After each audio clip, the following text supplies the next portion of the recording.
Good morning from Intersolar Europe. I'd like to introduce you to SMA's Utility Power System. The Utility Power System is our utility scale portfolio from DC to AC, including plant control and our world-renowned services organization wrapping the entire system. SMA's Utility Power System consists of DC solutions, the medium voltage power block, the plant controller, and our services and project management services as well, wrapping your project. As the essential components of SMA's utility power system, I'd like to walk you through the medium voltage block. And we'll start with the inverter and work our way through to the medium voltage switchgear. Okay, so we will start with where the DC feeders enter the inverter, and we'll walk around to the AC side of the machine. We'll talk about some of the essential features and functions of the machine, and then end up on the medium voltage transformer and switchgear. So first we have the DC connection area, a very spacious and simple area for you to connect your DC feeders coming from the combiner boxes. From the connection area, we run into the fused input area of the machine. And it's probably important to point out that this machine has access from three sides. We have first a DC side, we have the human interface side of the machine, and on the opposite side is the AC output portion of the machine. So again, following the power from the DC connection area, we come to the fused inputs, and also in this cabinet are three load break switches located high in the cabinet, which feed the power stacks. The power stacks are on the other side of the machine, and I'll step you through that side of the machine later in the video. On the end of the machine, we have the human-machine interface.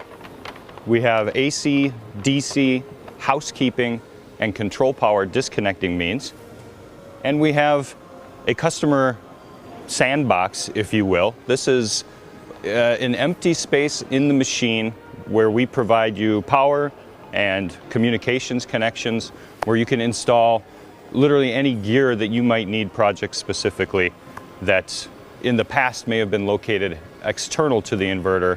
Now we can bring this into the inverter, simplifying your installation costs and time and really reducing your CapEx on the project. Also shown here on the machine, this is the exhaust from the machine. So the cooling concept with the new inverter remains the same as our previous CP series of inverters. This is the OptiCool precision air cooling approach to a central inverter. We intake air on the side of the machine here across the top, similar to our CP series.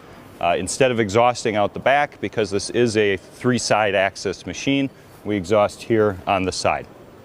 Coming to the AC side of the inverter, we have, as you can see, the air intake for the precision air OptiCool system. We have in this cabinet the stacks themselves, the DC bus capacitors, the sine wave filter, and associated AC gear. Following the power, we come down to this area of the cabinet that you can see removes separately. Here is the AC circuit breaker.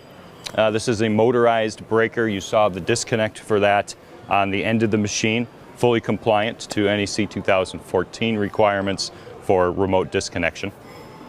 And the output then is here on these bus bars. You can imagine at this power class, we run very high currents, and therefore a cabled output connection is really not practical, not cost effective. And so we have a flexible bus shown here. On the North American version of this setup, you would see a little different arrangement, but still a bus connection to the low voltage side of the medium voltage transformer. So that's a high-level overview of the components of the inverter.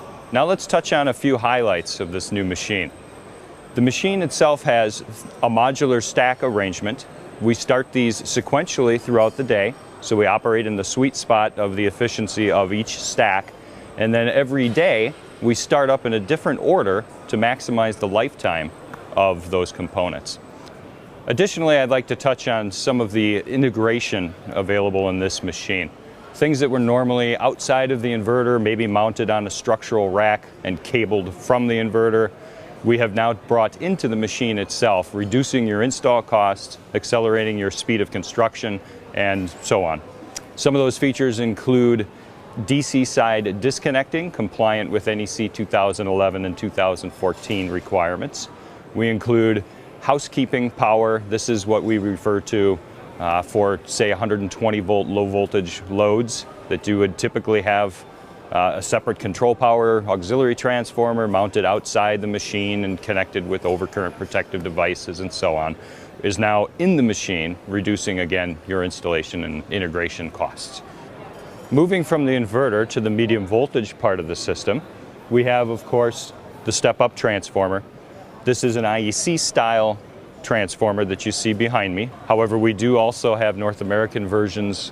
Also shown here is an oil containment system beneath the transformer. This holds all of the mineral oil or biodegradable fluid. We offer both.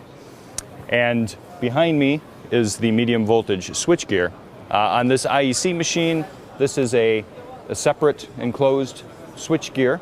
However, on the ANSI version of the system, we have a traditional ANSI pad mount style transformer where the medium voltage switch is actually under oil.